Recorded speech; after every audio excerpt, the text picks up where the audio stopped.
antara 130 nanometer sampai 800 nanometer.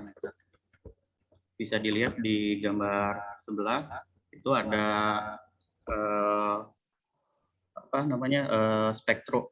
spektrum cahaya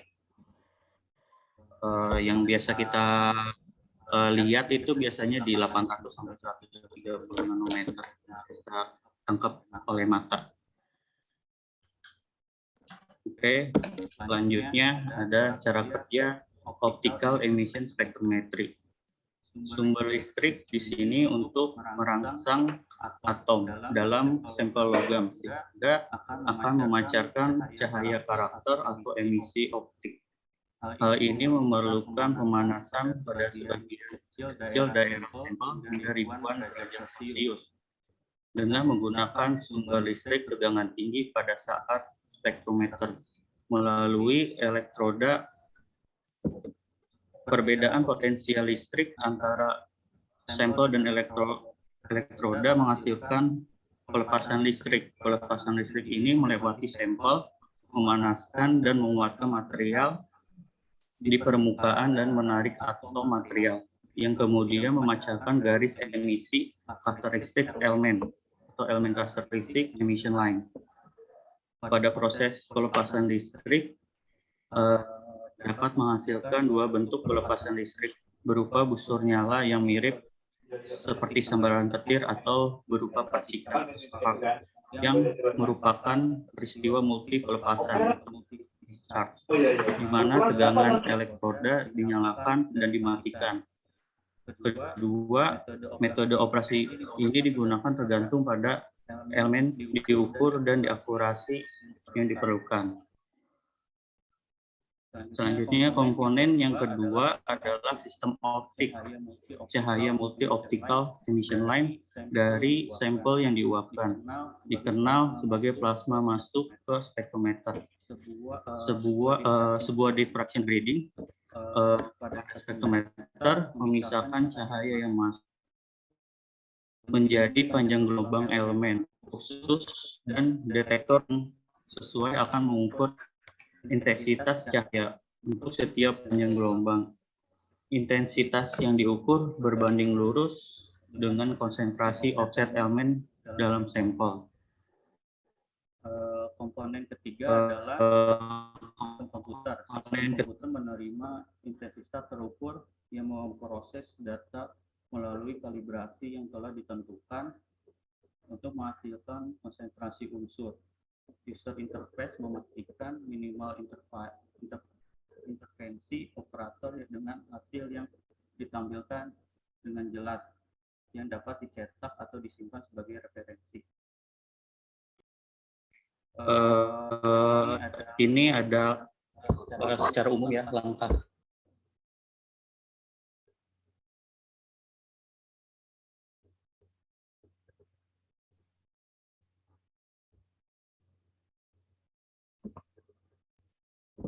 Mas.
Maaf sebelumnya tadi ada masalah dari koneksi internet. Saya lanjutkan kembali. Di sini ada angka secara umum pengujian komposisi kimia. Yang pertama itu persiapan sampel. Biasanya sampel dipotong dan diamplas. Lalu sampel kita analisa dulu apakah sudah rata, sudah bersih, dan tidak ada kotoran. Yang kedua, kita lalu ada pengujian ya, pengujian sampel, di mana pengujian ini sampel bakal ditembak oleh elektroda, dan dari elektroda ini menghasilkan cahaya, di mana cahaya ini akan dipantulkan oleh diffraction grating, lalu dibiaskan, lalu dipisahkan dengan panjang gelombang yang berbeda, lalu ditangkap oleh detektor. Tergantung elemen-elemennya, seperti AL, SI, atau N. Lalu dari panjang gelombang itu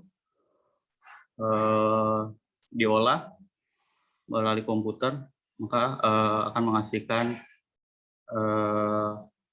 hasil pengujiannya. Jadi bakal dilihat di komputer kandungan-kandungan apa aja yang ada di dalam sampel itu.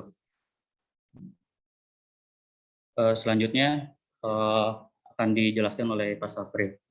Selanjutnya adalah syarat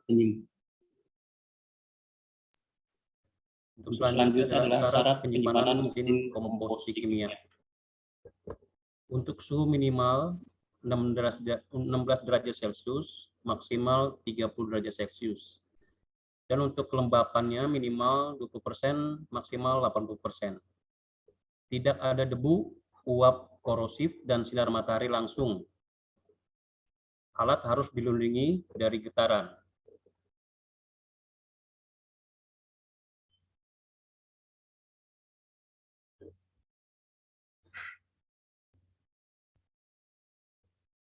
Persiapan sampel uji. Pertama adalah permukaan sampel harus rata dan harus bersih. Kedua, permukaan yang akan diuji tidak boleh lagi disentuh dengan jari setelah persiapan permukaan sampel. Ketiga, saat pengujian, hindari pengujian pada bagian tengah sampel, karena homogen logam lebih baik di daerah dekat tepi sampel. Yang ada tertera gambar itu contohnya.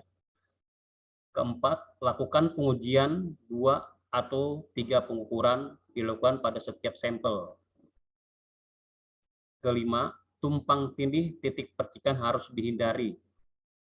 Dan keenam, lingkaran hitam di sekitar area percikan dapat ditimpa.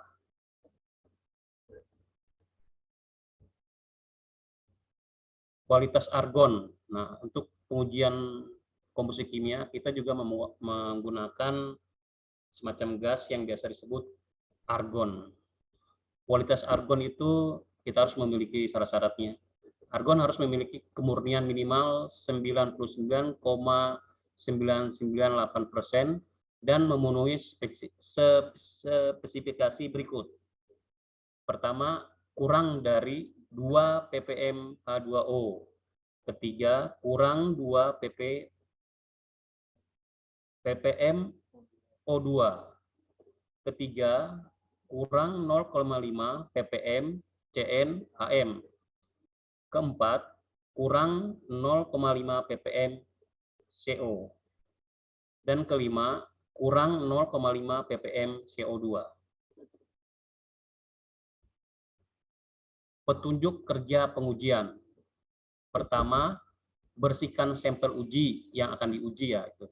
Kedua, cek level air pada filter cartridge minimal 50% dan maksimal 75%. Ketiga, set argon pada tekanan 7,0 bar. Keempat, cek temperatur ruang minimal 16 derajat Celcius, maksimal 30 derajat Celcius. Kelima, nyalakan unit dengan menekan tombol spur atau on. Keenam, nyalakan komputer dengan menekan tombol on pada CPU. Ketujuh, start spektrometer, program yang akan di desktop. Kedelapan, kalibrasi unit dengan CRM atau sertifikat referensi material. yang sejenis dengan sampel yang akan diuji. Ke-9, cek start dan sampel uji. Ke-10, ganti base unit atau test method sesuai pilihan. Ke-11, tempatkan sampel uji pada posisi. Ke-12, mulai pengukuran dengan klik F2 atau Go. Ke-13, ambil sampel uji dan bersihkan lubang spek stand. Ke-14, tempatkan kembali sampel uji pada spek stand dan arahkan posisi lubang spek stand pada sampel uji yang belum terkena spark. Ke-15, lanjutkan ukuran minimal 3 kali spek per sampel uji atau 3 kali tembakan minimal. 16, akhiri pengukuran dengan klik F19. Ke-16, print out hasil pengukuran dengan menekan F5. Ke-18, matikan unit dengan menekan tombol source. Nah, ini contoh video yang akan kami putarkan.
Maaf Bapak-Bapak, Ibu-Ibu, ada gangguan sedikit.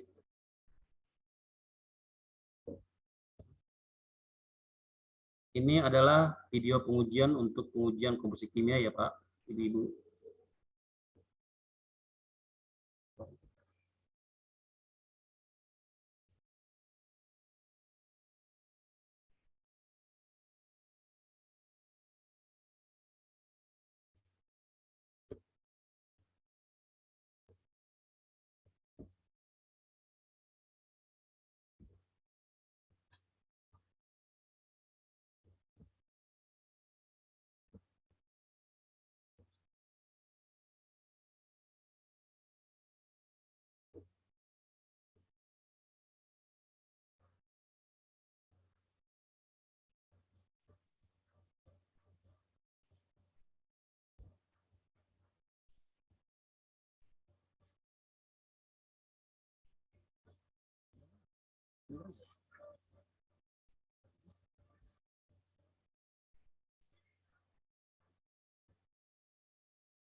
Ya, itu tadi videonya masih sedikit agak terganggu dari konektivitas kita ini.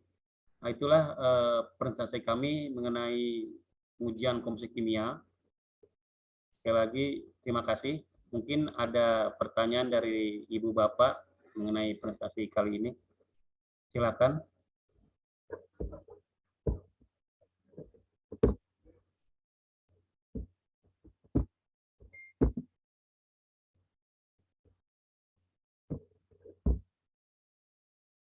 Halo, Ibu Bapak. Mungkin ada pertanyaan atau sharing ke kita mengenai presentasi kali ini.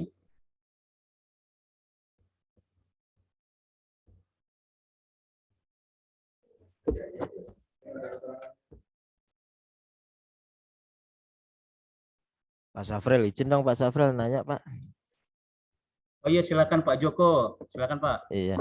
Kalau untuk materialnya dibatasin nggak Pak Safril untuk apa namanya alat kita itu? Kenapa Pak Pak? Safril. Sorry, kurang jelas. Untuk jenis material, Iya Pak. untuk alat kita itu apakah harus karbon atau stainless atau bisa dua-duanya? Oh, untuk membedakan. Jenis material yang bisa diuji di tempat Oh kita, ya, Pak Safril. sedikit maaf ya Pak, sedikit terangin. Kebetulan di kita ini ada 4 pengujian komposisi kimia yang terdiri dari karbon, karbon steel, stainless steel, bronze, dan aluminium. Dan masing-masing mempunyai standar blok untuk kalibrasinya. Itu aja Pak.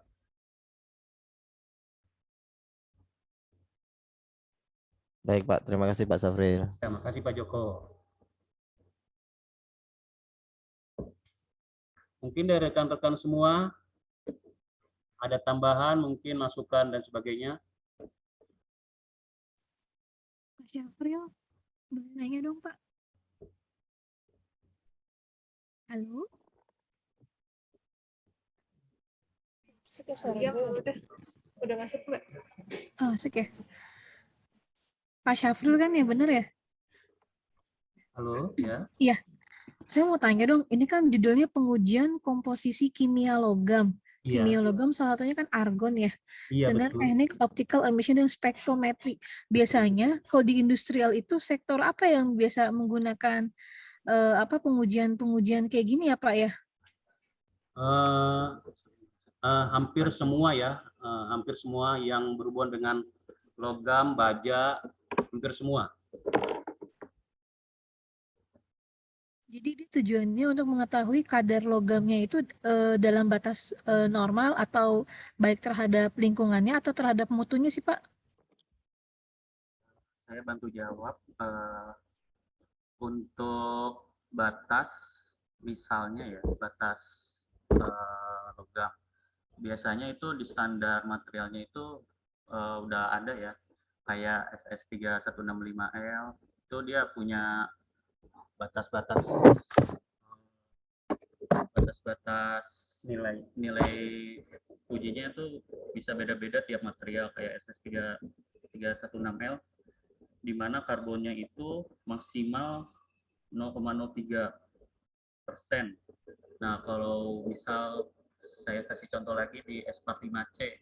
S45C itu kan steel 0,45 karbon, berarti karbonnya itu di maksimal 0,45. Jadi komposisi kimia ini biasanya untuk membedakan suatu material yang ada di pabrik-pabrik atau di tempat lain. Standar acuannya kita dari mana ya Pak? Terus kalau standar acuan itu tergantung material ya. Kayak S45C itu dia ngacu materialnya di JIS. Kita cari JIS S45C. Kalau misalnya di apa lagi ya? Stainless itu kan ada di ASTM, ada di mana? ISO ada, bisa ada. Jadi tergantung dari reference materialnya. Jadi kalau misalnya materialnya menggunakan standar JIS, ya kita lihat lagi dari standar JIS-nya itu. berarti nanti hasil akhirnya adalah tera dari hasil akurasi sesuai standar atau tidak ya. Nah, nanti BKI ngeluarin surat license-nya itu under siapa ya? Apa dari KAN atau dari BKI sendiri lab atau certified by mana ya Pak? Ke customer.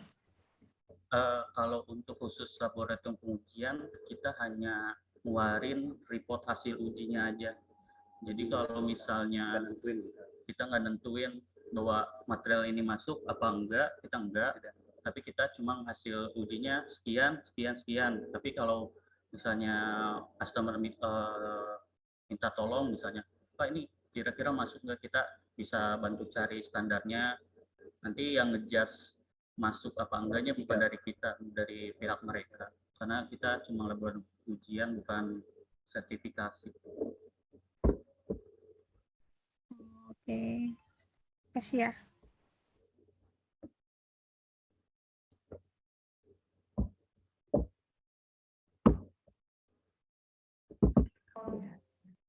Iya, menambahkan mungkin Mbak Irma. Ya, Jadi Pak. terkait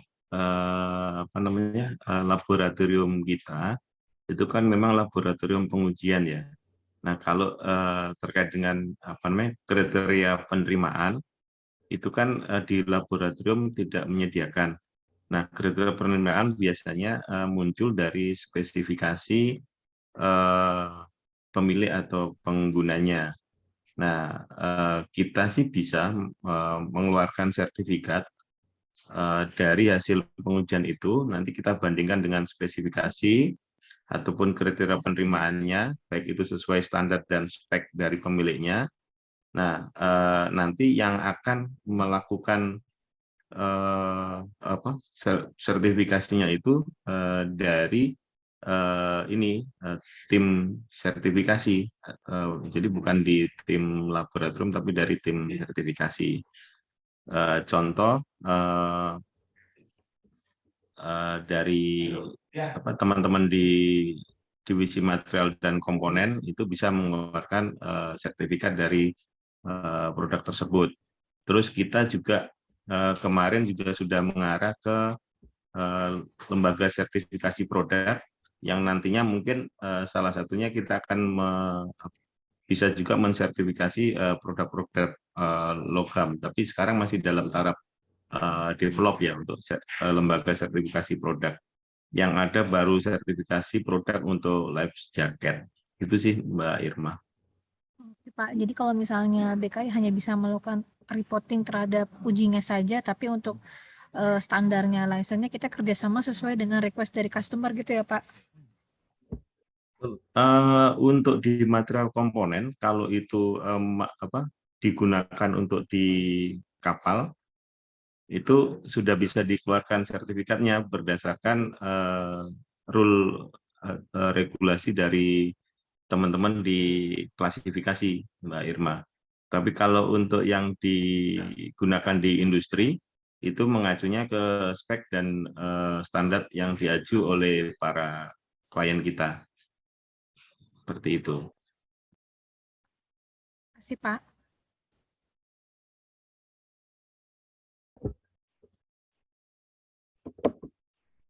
Ya, mungkin ada tambahan yang lain dari rekan-rekan semua. Ya, mungkin pertanyaan Pak Safril, Mas Aldi ya. Iya, Pak. Untuk pengujian komposisi kimia ini dari sampel diterima sampai hasil bisa keluar itu berapa lama dan prosesnya seperti apa, Pak Safril atau Mas Aldi? Oke, Pak. Terima kasih, Pak Gus. Biasa kita terima sampel, itu kondisinya sudah jadi spesimen atau belum. Kalau memang belum, kita tergantung dari owner atau klien, atau dia mau dibuat di sini. Nah, seandainya mau buat sini, kita buat, Pak, untuk spesimen pembuatan ujinya. Atau kalau memang sudah jadi, pertama itu spesimen kita uji apa ya. Pertama itu kita uji dulu, itu tensile test atau uji tarik. Kalau dari situ nilai yang ditentukan memang istilahnya kita tahu sudah oke, kita lanjut ke mungkin kan biasa dari karbon itu contoh dari komponen kapal. Biasa itu dari komponen itu ada satu paket, biasa dari, kalau karbon itu biasa pengujian tarik, pengujian impact atau takik, dan pengujian komposisi kimia. Nah, bisa disaksikan oleh surveyor. Biasa dari pertama itu kita uji tarik. Nah, dari tarik itu sudah hasilnya sudah oke atau belum. Kalau memang belum ya istilahnya kita untuk lanjutnya itu kayaknya udah gagal ya, karena uji tarik itu udah gagal. Tapi kalau sudah memenuhi kriteria uji tarik, kita lanjut ke uji impact. Setelah itu uji komposisi kimia, Pak.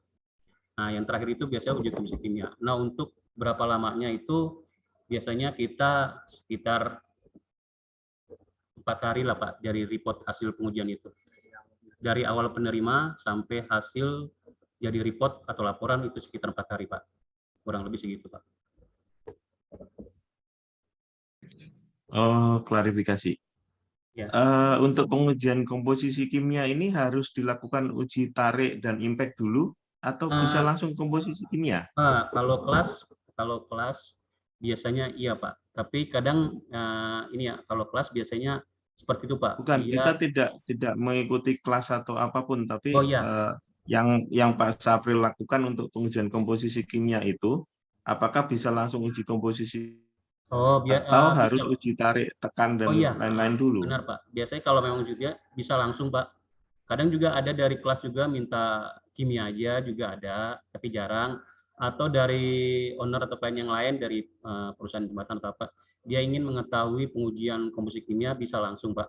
Itu sekitar, kalau saya seandainya di hari ini, mungkin paling cepat ya besok. Kalau enggak sekitar 2 hari atau 3 hari lah, Pak. Oh, untuk komposisi kimia aja 3 hari ya, Pak ya? Ya itu Nggak maksimal, bisa Pak. ditunggu Karena ya, iya, misalkan. karena 1 hari itu kita kalibrasi lumayan agak lama, Pak. Beda sama untuk pengujian tarik itu karena Kalibrasi apanya iya, lagi, Pak? karena menyesuaikan base materialnya, Pak. Jadi kan satu mesin uji kimia itu nggak bisa langsung diinin, kita harus uji dari masing-masing. Maksudnya dari apa, dia menguji stainless atau apa, itu harus sesuai dengan base materialnya, Pak. Jadi itu pengujian untuk kalibrasinya itu lumayan Itu lama, Pak. Maksudnya iya. Nah, biasanya sih 2 hari, Pak, paling cepat itu kita 2 hari ya, Pak ya. Kita hari ini kadang sampai setengah hari saya ya, Pak. kalibrasi ya. Untuk kalibrasinya berapa lama itu, Pak? Iya, biasanya kalau ya anggap aja kita setengah hari lah, Pak. Biasanya kalau dari jam 8 kita jam 10 atau setengah 11 sudah kelar. Baru kita uji komposisi kimia, ada berapa sampel. Bisa hari itu juga, kadang paling lama sih 2 hari, Pak, paling lama kita. Oke. Kadang kan Izin, Pak Sapril. Jadi iya, setiap kali kita melakukan pengujian komposisi kimia dari material, itu iya. kita harus mengkalibrasi dulu Betul, Pak. Betul mesinnya. banget. Itu harus, Pak. Oke. Dan kalibrasinya itu memakan waktu 3-4 jam tadi ya? Ya, lebih maksimal. Kadang saya sampai 2 kali lebih memastikan aja, Pak. Memastikan aja. Kalibrasinya menggunakan apa itu? Kita CRM, Pak. CRM dan argon. Oh, CRM dan argon. Nah, Ya. kapan Pak Sapril tahu material itu steel ataupun stainless steel kalau belum dicek komposisi kimianya? Oke, Pak. Secara biasanya sih dari owner juga atau apa sudah. Pak, halo. Ya biasa sih dari owner atau dari itu kita udah tahu, Pak, dari kayaknya ini bahan ini, atau secara manual kita lihat oh ini kayak karbon, atau kita pakai, kalau saya pribadi mah pakai ini ya, kalau untuk membedakan karbon dan stainless itu saya pakai magnet, Pak. Ini benar atau tidaknya. Kalau bronze sudah ketahuan banget dari warna, termasuk aluminium itu sudah ketahuan dari warna dan bentuknya, beratnya juga, Pak. Oh, oke. Jadi begitu kita identifikasi awal, oh ini materialnya itu karbon, berarti kita akan mengkalibrasi alat kita menggunakan karbon gitu ya, Pak ya? Benar, Pak, benar. Oke. Dan itu memakan waktu sekitar 3-4 jam. Ya, Pak, betul. Kita memaksimalkan kalibrasi aja sih, Pak, sebenarnya itu. Karena kita harus memastikan benar-benar hasilnya. Nah, setelah dikalibrasi itu, kalau misalkan nih materialnya itu yang akan kita uji sama, berarti kan tidak perlu dikalibrasi lagi kan ya? Benar, Atau Pak. harus selalu dikalibrasi? Betul. Enggak. Kalau seandainya dalam 1 hari itu karbon semua, enggak perlu, cukup sekali aja, Pak. Oke. Kalau besoknya? Besoknya ya tergantung apalagi yang akan kita uji, spesimen atau benda ujinya stainless. Kalau material yang akan kita uji sama, besoknya kalibrasi lagi atau enggak? Ya sebenarnya sih benar, Pak. Cuman saya lihat kondisi takut ada apa-apa, malamnya kan nggak ada orang, nggak ada apa, Pak. Jadi saya matikan dulu. Paling yang nggak saya matikan itu posisi AC aja supaya kondisi suhunya normal gitu, kondisi yang sama. Besok baru saya kalibrasi lagi ulang. Oh, oke.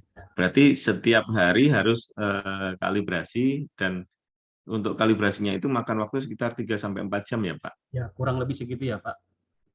Oke, baik. Terima kasih Pak Safril. Iya Pak, sama-sama Pak.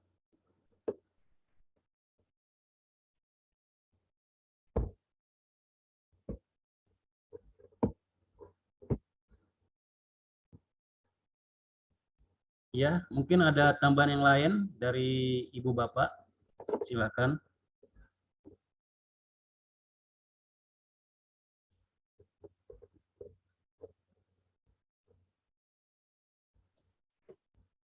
Bapak Ibu, ada yang ingin bertanya lagi?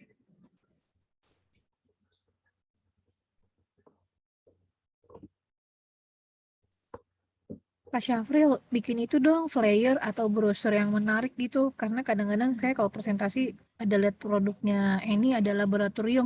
Nah, terus terang saya nggak begitu banyak paham mengenai laboratorium seperti apa.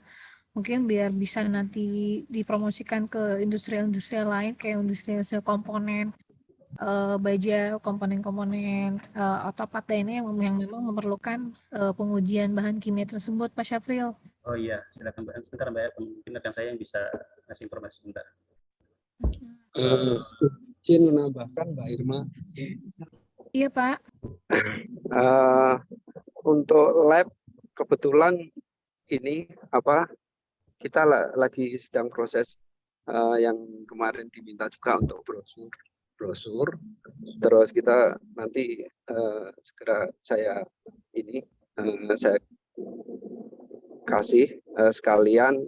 Kebetulan ada mau launching juga selain SimLab, kita lab mau ada web labnya, web laboratoriumnya nanti juga ada, sehingga customer itu bisa melakukan permintaan pengujian dari ini ya, nggak harus datang dulu gitu, dari mana saja, terus bisa memantau sudah selesai apa belum, kapan jadwalnya, terus bisa juga melihat ruang lingkup apa aja yang ada di laboratorium.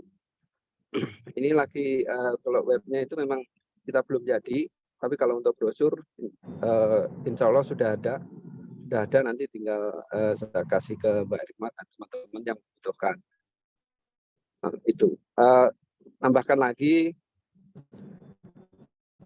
untuk Pak Joko tadi pertanyaannya saya tambahkan untuk pengujian apakah bisa semua material. Jadi untuk sistem mesin komposisi kimia spektrometer yang ada di laboratorium PKI itu kita pada prinsipnya bisa untuk uji semua material logam ya, semua material logam. Nah kebetulan material itu dalam pengujiannya dibatasi per base material.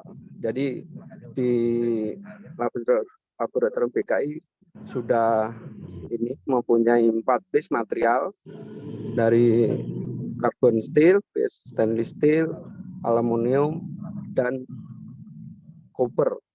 Nah, jadi insya Allah itu udah banyak melengkapi lah. Terus alat ini bisa nggak ditambahkan lagi ya untuk misalkan baja-baja untuk material tertentu bisa. Jadi nanti tinggal diinstal ulang. Kita punya CRM-nya. CRM itu test block untuk ini ya, sertifikat referen materialnya. Nanti bisa Pak untuk penambahannya. Cuma kan kita 4 itu dari 4 base material itu itulah yang paling sering dipakai gitu Pak. Kecuali mesin PMI yang XRF yang kita punya itu hanya untuk base stainless steel. Tapi insya Allah ini lagi dalam pengajuan, ke depan insya Allah ada spektrometer yang base bukan stainless steel yang PMI yang untuk material hampir semua material bisa. Ini lagi mengajukan Pak untuk teman-teman juga untuk diketahui.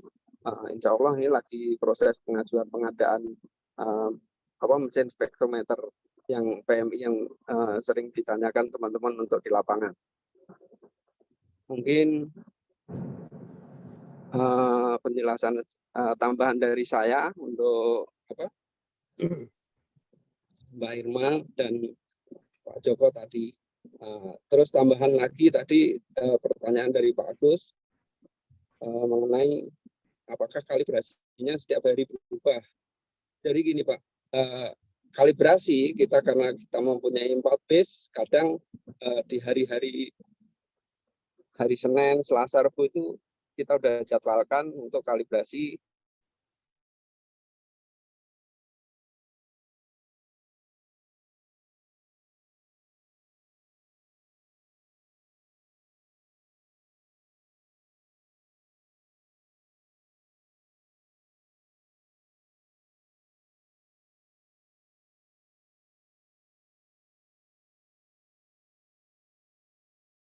Kan Senin stainless, tapi kita pakai karbon ya bisa kalau memang urgent dan tidak ada jadwal untuk pengujian stainless, ya kita bisa switch fleksibel di situ Pak. Ya, itu mungkin penambahan dari saya untuk sharing session dari teman-teman di laboratorium. Terima kasih. Apabila ada yang kurang jelas, Pak Joko maupun Mbak Irma, boleh ditanggapi kembali. Silakan. Pak Bambang. Pak Bambang bisa nambah nanya nggak? Kalau Pak Indra. Boleh dong Pak. Pak Indra. Kan disuruh nanya, nggak mau nanya ini yang spektrometri kita ini untuk satu mata tuh berapa elemen yang bisa diidentifikasi unsur kimianya itu. Baik. Jadi kalau untuk berapa elemen itu nanti kalau stainless itu saya nggak hafal benar Pak. Tetapi stainless kurang lebih ada 16 elemen, karbon steel itu 15. Kalau untuk copper itu 14 ya kalau nggak salah, nanti bisa dikoreksi yang pasnya itu dan untuk aluminium itu sekitar 14 juga Pak. Ya nggak apa-apa, maksudnya memang minum 14. Nah terus ini alat itu kan ada manual booknya ya untuk kalibrasi. Betul. Dan segala dan untuk kalibrasi lah terutama. Nah itu sudah dituangkan belum di WI-nya ya? Kapan kita harus kalibrasi? Maksud saya gini, kalibrasi itu kan nggak harus tergantung dengan data order apa enggak, tapi ikutin manualnya aja kapan harus kalibrasinya. Cuma maksud saya WI-nya sudah ada ya? Harus sudah ada ya? Kalau WI udah jelas Pak, udah ada karena kita juga udah terakreditasi 17025. Tentunya kalau nggak ada pasti ya. Maksudnya itu aja itunya. Terus kedua kalibrasi Pak. Ya kalibrasi ini kalibrasi itu kita di laboratorium itu ada kalibrasi internal. Jadi menggunakan CRM itu setiap hari kita pastikan sesuai jadwal tadi setiap hari. Ada kalibrasi dari pihak ketiga B4T. Ya, seperti itu. Walaupun sama metodenya yang dipakai dengan kalibrasi internal itu sama. CRM-nya pun sama. Terus ketiga, kita ada namanya interval kalibrasi. Jadi 6 bulan setelah kalibrasi dari pihak ketiga. Terus keempat, kita juga ada kalibrasi dari supplier. Jadi kalau kalibrasi ini untuk mesin komposisi kimia nggak hanya sekali, tapi ada beberapa yang memang kenapa harus dari supplier? Karena supplier ini setiap 6 bulan sekali itu mesin komposisi kimia itu ada general maintenance Pak. Nah, setelah di general maintenance, mereka juga mengeluarkan kalibrasi juga, sertifikat kalibrasi. Kalau masalah kalibrasi nggak usah khawatir, lebih dari dari internal, eksternal maupun dari supplier kita ini Pak, kita lakukan. Ya, terima kasih Pak Bambang. Karena tadi penjelasannya itu agak belum menyeluruh. Jadi kalau ini kan jelas nih kalibrasinya kan ada berapa kali ya, dari pihak ketiga, dari manufaktur alatnya juga gitu. Betul Pak. Ya, terima kasih. Ya, sama-sama Pak. Artinya gini loh, jangan ada kesan kalibrasi itu dilakukan oleh order ya. ada order apa nggak ada order kalibrasi kan alatnya. Kalau Izin Pak Hendra, mungkin beda yang ditanyakan ya Pak. Jadi apa namanya, kalibrasi yang diwajibkan itu kan kalibrasi ini ya, kalibrasi dari lembaga independen atau dari KAN atau dari yang lain ya Pak ya. Ya. Nah, yang dimaksud kalibrasi yang dimaksud dengan Pak Sapril tadi itu sama halnya kalau kita misalkan menggunakan alat UT thickness itu Pak, itu kan ada test blocknya. Nah, itulah yang kita kalibrasi setiap kita akan melakukan pekerjaan Pak. Nah, itulah yang dilakukan oleh Pak Sapril tadi. Setiap kali akan melakukan pengujian komposisi kimia, itu diuji dengan test blocknya tadi Pak. Kalau di alat UT thickness. Seperti itu sih Pak. Ya. Jadi untuk memastikan bahwa komposisi kimianya atau alat uji komposisi kimia ini memang benar-benar akurat. Seperti itu. Ya, terima kasih Pak Gus. Pak. Mungkin saya bertanya lagi nih ke Pak Sapril atau Mas Ahmad, Mas siapa ini? Adi ya. Kalau semisal nih, apa namanya, pada saat kita mau menguji stainless steel, ternyata kita kelupaan untuk mengkalibrasi itu stainless dengan CRM stainless steel sebelum melakukan pengujian. Itu yang terjadi seperti apa ya Pak? Ya, terima kasih Pak Gus. Pertanyaannya lumayan ini ya, agak-agak ini juga. Sebenarnya dari pas seandainya kelupaan kita itu material apa, jenis apa, biasanya dari unsur-unsur itu ada semacam kode ya, error gitu Pak. Dia biasanya dari pertama secara visual kita bisa lihat ada warna mungkin merah atau kuning gitu Pak. Oh, jadi alatnya itu ya, alatnya sudah langsung tidak bisa membaca gitu ya Pak ya? Ini Pak, jadi tiap metode itu kan ada batasan ya Pak ya. Jadi misal karbon steel, batasan dia baca itu misal kayak chrome, misalnya kan karbon steel tuh chrome-nya rendah. Kalau kita misalnya kita tembak yang stainless, kan stainless itu chrome-nya tinggi. Nah dia di elemen di elemen chrome-nya itu nggak akan kebaca karena nilai chrome-nya itu terlalu tinggi. Jadi di komputernya juga bakal nggak kebaca merah gitu. Jadi error.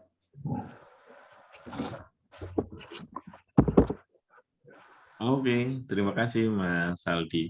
Satu lagi, tadi mungkin bisa disampaikan di sini berapa sih parameter uji dari komposisi kimia ini, Mas? Menambahkan tadi yang disampaikan Mas Bambang tadi kan beberapa elemen itu bisa nggak ditampilkan di sini ya, Pak Sapril atau Mas Aldi? Baik Pak, insya Allah saya tampilkan. Biar teman-teman yang lain juga tahu lab kita itu bisa menguji banyak parameter loh sebenarnya. Itu Mas Aldi. Baik Pak, nanti saya cari dulu sebentar Pak. Oke.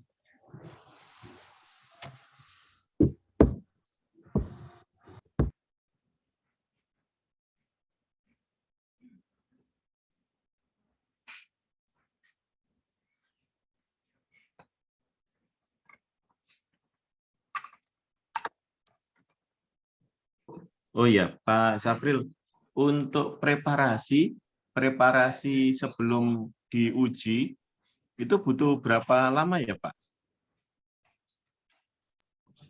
Saya mau bantu jawab. Kalau preparasi kita tergantung dari dimensi apa ya. Kalau misalnya dimensinya kecil, terus kalau sudah rata kita cuma amplas aja sih. Itu udah cukup, paling 15 menit selesai kalau untuk amplas. Kalau misalnya dimensinya besar, perlu pemotongan, perlu bubut, perlu perataan, itu butuh waktu juga. Paling cepat paling 1 jam untuk pemotongan gitu. Kalau dimensinya besar ya. Kalau pembubutan paling 1 jam juga. Ya paling maksimal 3 sampai 4 jam lah kalau preparasi sampel yang lumayan besar. Gitu, Pak. Oh, oke. Berarti ada ukuran standar sampel yang kita terima sebagai sampel yang sudah jadi ya, Mas Aldi? Ya, betul, Pak. Ya, itu berapa kali berapa itu, Mas? Kalau itu, kalau tebal itu, kalau di alat kita sampai 30 mili, 30 mili. Kalau misalnya spesimen orang bawa misalnya tebalnya lebih dari itu, mungkin kita potong. Kita potong paling maksimal 30 mili. Kalau untuk alatnya, untuk lebar sama panjangnya itu paling ya minimal itu 20 kali 20 kalau minimal. Kalau maksimalnya selebar spaknya ya, spaknya mungkin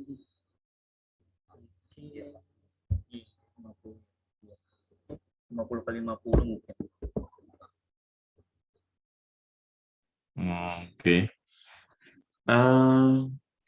Selama ini ada nggak sih yang menguji ke lab kita itu hanya menguji komposisi kimia saja? Ada, Pak.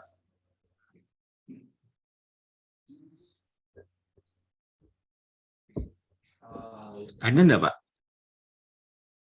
Ada, Pak. Ada, Pak Agus. Ada, hanya untuk komposisi kimia juga ada, Pak. Ada ya? Hanya menguji komposisi kimia saja dan mereka bawa sampelnya yang kecil gitu, ada ya? Ada Pak, tapi sebelumnya biasanya mereka info ke kita dulu semacam apa sih bentuk spesimennya dan bagaimana, itu aja sih Pak. Jadi kalau memang ya kalau memang ada kelebihan mungkin kita reparasi lagi Pak. Oke. Ya, mungkin sekedar informasi ya Pak Sabrul sama teman-teman di lab. Ya. Sekarang kan kita lagi mau mengintegrasikan sistem lab di BKI, Skovindo, dan SI dengan menggunakan aplikasi SimLab. Nah, aplikasi SimLab ini kan semacam aplikasi manajemen laboratorium yang di sana itu mulai dari penerimaan sampel sampai nanti ada hasil pengujian atau hasil laboratoriumnya itu dipantau dalam sistem SimLab itu. Nah, kalau di teman-teman Skovindo itu mereka sudah ada SLA-nya. Jadi mereka punya SLA yang relatif ketat juga. Jadi satu pengujian itu maksimal berapa jam itu sudah harus keluar hasilnya. Nah, mungkin itu perlu kita mitigasi dan kita antisipasi juga kalau semisal kita sudah terintegrasi sistem laboratoriumnya dengan SI dan SCI, kita harus menentukan juga SLA dari masing-masing pengujian. Dan sepengetahuan saya kalau di Skovindo kemarin itu kan ada 36.000 parameter ya, yang tadi termasuk dari misalkan nih parameter uji komposisi kimia kan berarti elemen-elemennya itu kan ditulis semua. Kalau nanti uji tarik dan lain-lain kan juga harus ditulis semua itu parameternya. Nah, mungkin itu perlu didetailkan juga di kita biar nanti pada saat mengintegrasikan dengan sistem laboratoriumnya Skovindo dan SI, kita juga bisa inline ke sana gitu. Mungkin itu sih sekedar informasi Pak Sabril, Mas Bambang, atau Mas Aldi dan teman-teman lab yang lain. Terima kasih Pak Gus informasinya. Baik Pak.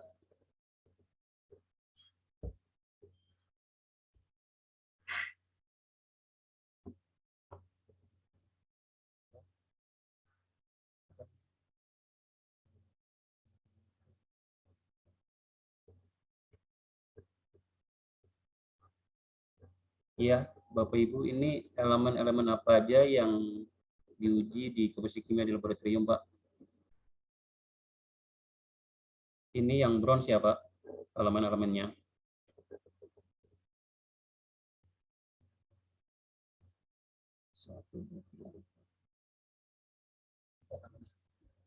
Untuk bronze ini ada 14 unsur ya Pak, yang Pak Bambang sebutin.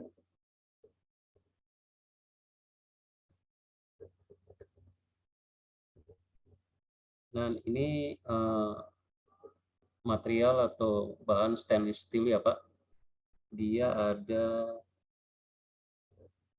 ada 17 unsur elemen-elemennya. Dan ini karbon ya Pak. Yang elemen itu ada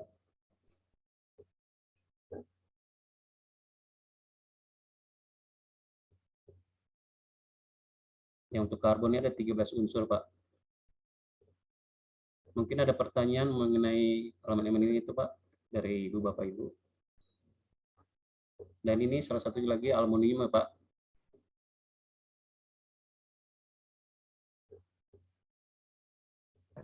Nah, kalau di alat kita berapa elemen yang bisa dideteksi ya, Pak?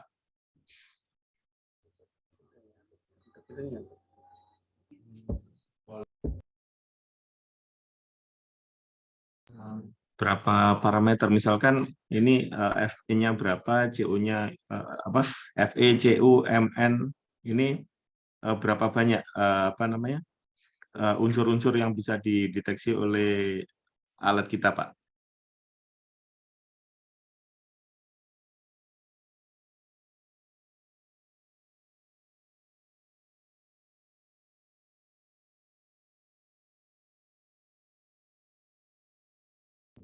Sebentar Pak, saya cek dulu di bawah.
Untuk unsurnya, kalau unsurnya sih tergantung dari base materialnya. Kayak contoh kayak karbon. Kalau karbon steel ya. Kalau karbon steel base-nya yang muncul di mesin cuma 13 unsur. Kalau di aluminium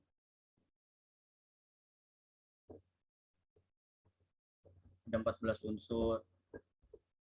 Tergantung dari base materialnya sih, Pak. Oke, misalkan gini, kalau kita tidak tahu jenis materialnya, misalkan material itu kayak apa dari planet Mars misalkan, terus kita uji komposisi kimianya di lab kita. Nah, itu berapa banyak unsur yang bisa muncul dari apa alat kita itu? Ada 20 kah, ada 100 kah, atau ada berapa? Kan di situ mungkin kalau kita sudah tahu materialnya karbon, oh karbon itu masuk spek atau tidak masuk spek gitu aja kan. Tapi kalau tidak tahu jenis materialnya, misalkan material dari planet Mars, terus kita uji di situ, itu berapa yang bisa dideteksi oleh alat kita?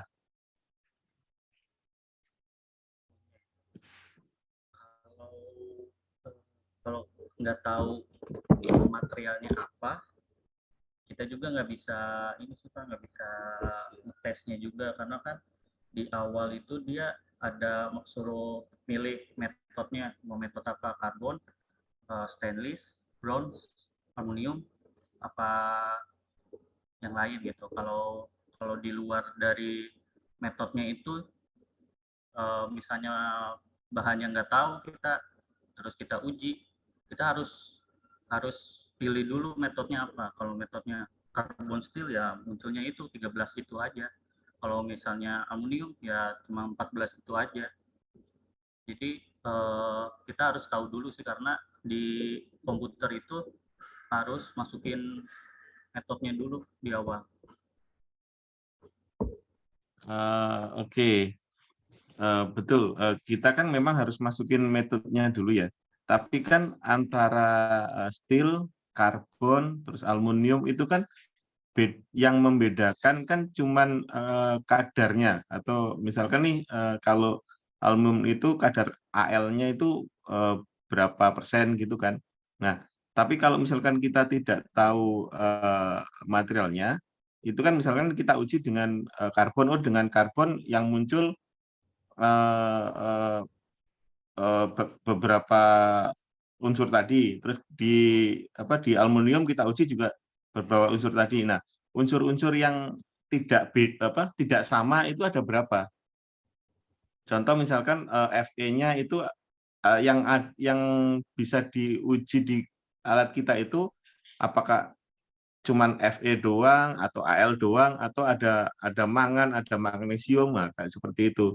Nah, jumlah unsur itu ada berapa kan kalau di dunianya ada berapa 154 unsur ya? Berapa unsur itu yang di tabel unsur itu kan ya. Nah, itu di alat kita itu berapa unsur yang bisa dideteksi dari tabel unsur kimia itu?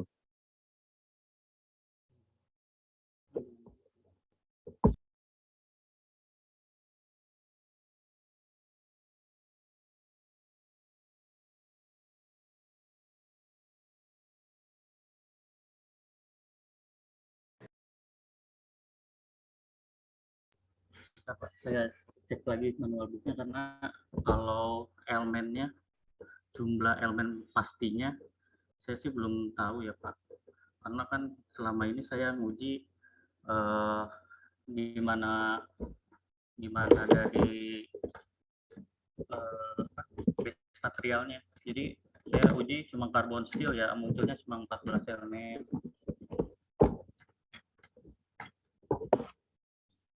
Oh, berarti belum diidentifikasi ya, Mas. Di spesifikasi alat kita ada enggak ya? Lagi saya cari. Mungkin nanti ditelusuri. Siapa tahu kita dapat orderan yang materialnya itu belum diketahui.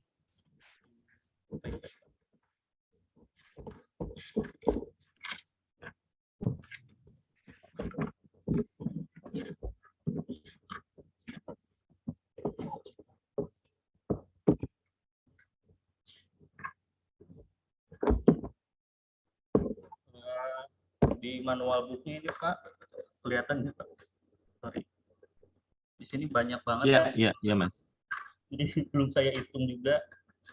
CU aja ada berapa elemen ini? Sampai 2 lembar. Dari CU juga nih, ada lagi CU. Oke, kalau itu kan misalkan CU elemennya misalkan CU-nya berapa persen gitu, itu dikategorikan material itu adalah CU gitu kan ya Mas. Nah, tapi kalau misalkan itu kan untuk mengkategorikan itu karbon itu ada 11 elemen. Untuk mengkategorikan itu aluminium ada 17 elemen, misalkan seperti itu. Nah, untuk material yang tidak diketahui kan ini nanti bisa masuk karbon, bisa masuk aluminium, bisa masuk. Ini kan tergantung dari komposisinya. Nah, maksud saya berapa elemen itu atau berapa unsur kimia yang bisa dideteksi di ini. Misalkan ada CU, ada Fe, ada Mn, ada Mg, ada Al, atau uranium juga bisa. Nah, seperti itu misalkan. Nah, itu kan kemampuan dari alat kita ya. Nah, itu yang harus kita tahu juga kan, alat kita itu mampu untuk mendeteksi apa saja. Mungkin sih kadarnya akan beda-beda yang terdeteksi di situ, tapi kan kalau alat kita mampu mendeteksi semuanya kan, misalkan kalau kita belum mengetahui spesimen yang kita masukkan itu spesimen logam apa, itu kan kita bisa menjustifikasi, oh ternyata logam ini adalah karbon 316 atau karbon stainless steel dia API berapa kan seperti itu, X5 atau seperti apa kan seperti itu ya. Dengan hasil dari berapa steelnya, berapa karbonnya, berapa CU-nya kan gitu. Itu sih. Tapi kalau belum teridentifikasi, nanti mungkin di next saja minta tolong diidentifikasi, jadinya unsur apa saja yang bisa diidentifikasi di alat kita yang sekarang ini. Jangan-jangan nanti alat kita itu canggih banget dan bisa deteksi alien kan lebih bagus lagi. Baik Pak, siap. Terima kasih atas masukannya Pak Agus. Mungkin ada tambahan lain.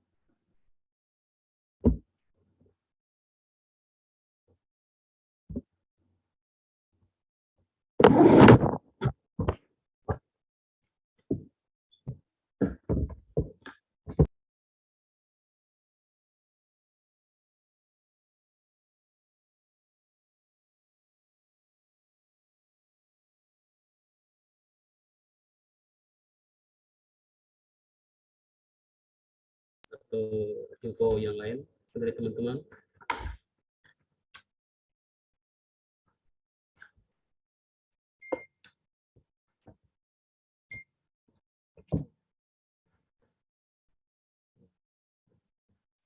Kalau tidak ada tambahan lagi, mungkin untuk mempersingkat waktu kami tutup aja ya.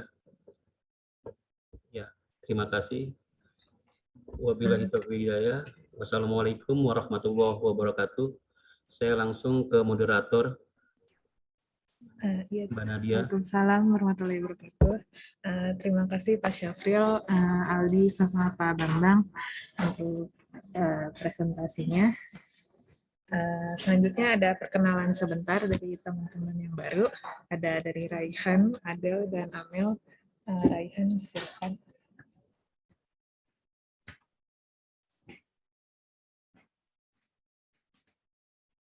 Yang perkenalkan harusnya Pak Bambang nih. Pak Bambang sedang dinas, Pak. Hah? Sedang dinas keluar baru tadi. Oh, Iya, ada pertemuan, Pak.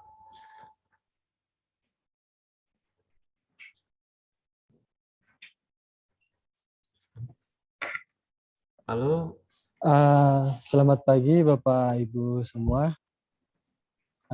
Izin perkenalan, nama saya Raihan Rifandani. Asli dari Pontianak, Kalimantan Barat. Adapun lulusan dari Teknik Kelautan ITS tahun masuk 2017. Itu Pak.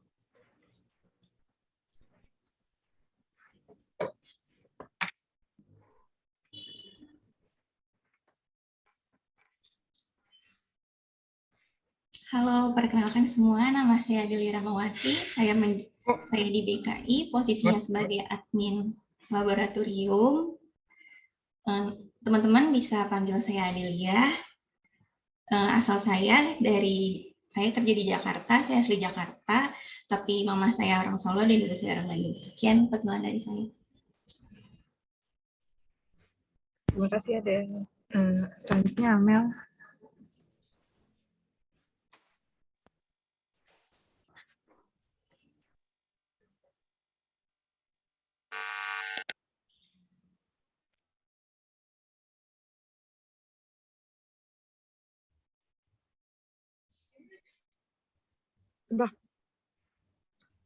Perkenalkan, nama saya Amelia Adha.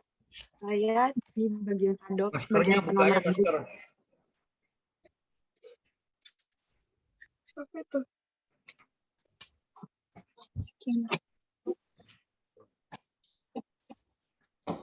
Nah, itu.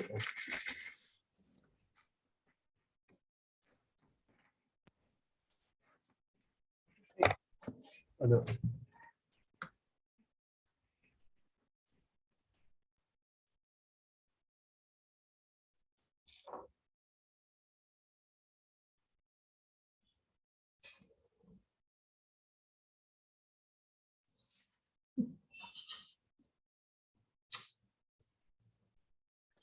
Pak Endra nih bikin grogi. Jadinya Amel grogi nih Pak Endra.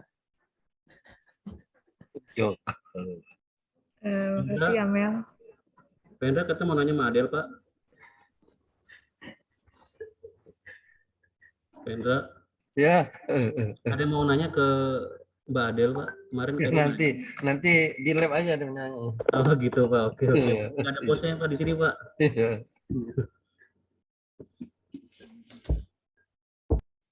Loh, Amel tadi sudah memperkenalkan diri. Oh, udah. Mana, Mel? Terima kasih. Iya, Pak. Oh, sudah memperkenalkan diri. Anak dari berapa bersaudara, Mel? Anak dari 4 bersaudara. Oh, oke. Yang lain udah pada kenal sama Amel belum ya? Sudah, Pak. Lagi PKL, Pak. Oh, gitu. Saya belum, Pak. Saya belum, Pak. Belum. Kenalan dulu dong, Mas.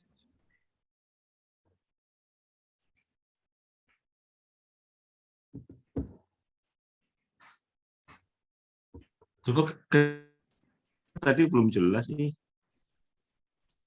Ulang lagi. Ya, ulang lagi, Mel. Ulang. Perkenalkan, nama saya Amelia Adha. Panggilannya Amel. Dari adop, sebagian penomoran report.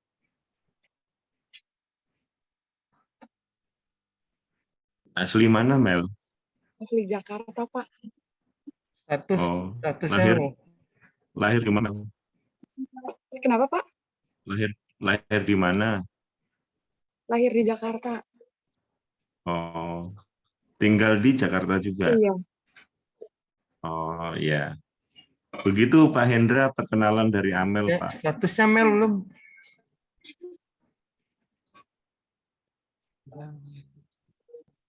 Pak Hendra mau nyari mantu, Mel. Ya, statusnya Mel. Kenapa, Pak? Statusnya udah punya pacar belum? Belum. Belum. Nah, itu yang teman-teman tuh belum. Sama Pak, saya belum Pak.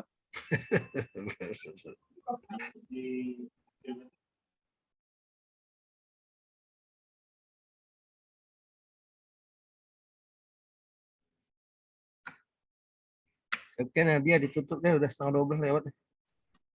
Oke, makasih ya Mel. Untuk penutupnya Pak Agus apa bisa menutup? Ya, oke. Baik, mungkin sudah semua ya. Tadi sudah ada penyampaian materi dari Mas Aldi Muhammad dan Mas Afril. Terima kasih atas sharing knowledge-nya. Terima kasih juga pada teman-teman tadi yang sudah bertanya sehingga menambah wacana kita di laboratorium. Jadi kita tahu bahwa di laboratorium kita itu punya alat uji komposisi kimia dan banyak material logam yang bisa diuji di sana untuk diketahui komposisi kimianya. Mungkin juga nanti dari beberapa pertanyaan tadi bisa menambah improvement dari teman-teman di laboratorium untuk bisa lebih memahami lagi bagaimana spesifikasi alatnya dan bagaimana kemampuan dari alat di laboratorium tersebut. Terima kasih juga pada teman-teman yang baru bergabung di SBU ENI. Ini ada Mas Raihan, ada Mbak Adel, ada Mbak Amel yang sudah bergabung di SBU ENI. Mudah-mudahan betah di sini. Dan tadi sudah pada perkenalan. Kalau pengen kenal lebih dekat, silakan langsung aja berhubungan dengan yang bersangkutan. Mungkin cukup itu saya akhiri meeting kita kali ini. Wabillahi taufik wal hidayah. Wassalamualaikum warahmatullahi wabarakatuh. Terima kasih. Waalaikumsalam. Bapak Ibu boleh foto dulu.